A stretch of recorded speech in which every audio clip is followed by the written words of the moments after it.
اليوم غنهبطكم معايا للبحر. اليوم تشوفوني شنو الكنز اللي كنجبد من هذا البحر. ما تحقرونيش، اجيو معايا نصيدوا الروطاله.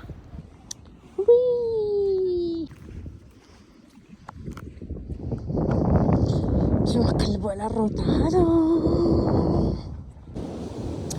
نتوما تنقلب عليها والو ما كايناش. المهم لقيت لي زوغسان، جبت شي وحدين غنديهم نجربهم وصافي. كانوا كبارين، ما هادو اللي صغيورين خليتهم بلاصتهم. بزروق دابا الغفله ديال الشمس، الماء مازال كيدخل.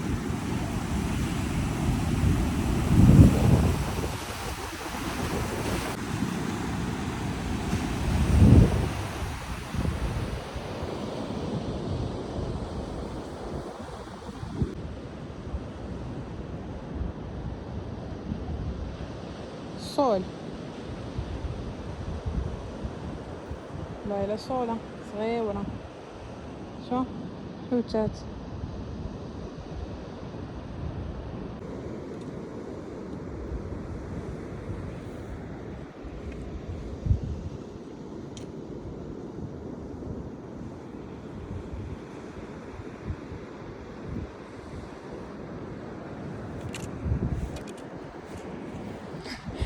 بس تشد.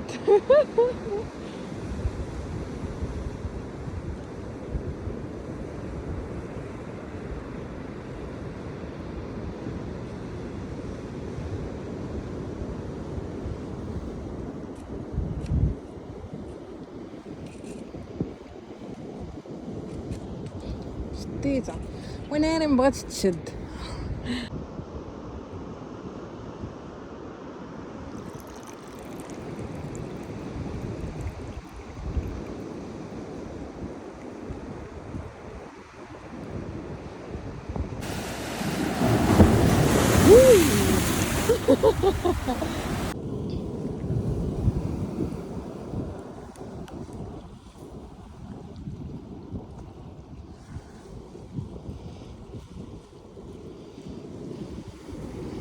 نتوما نصور عليكم. ايوا حصيله اليوم هي هذه. ايوا شنو بان لكم، معلمه ولا ماشي معلمه؟ خليوا لي في التعاليق رايكم وضغطوا على زر المتابعه الا عجبكم المحتوى.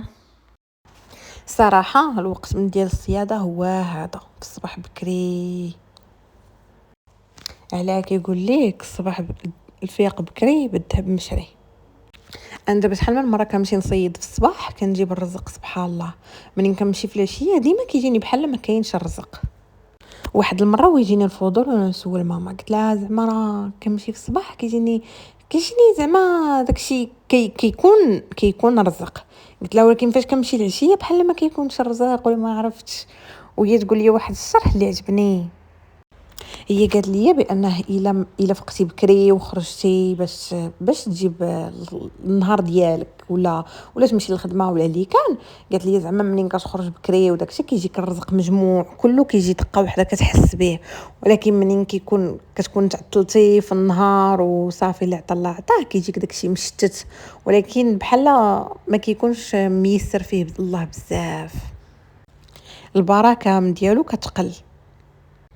ايوا غير بغيت نقولها لكم باش اللي ما كيفيقش بكري يحاول يفيق بكري، حيت صراحه منين كتبدا الصباح بكري ماشي هو منين كتبدا الصباح حتى 10 ولا 8 ولا 9.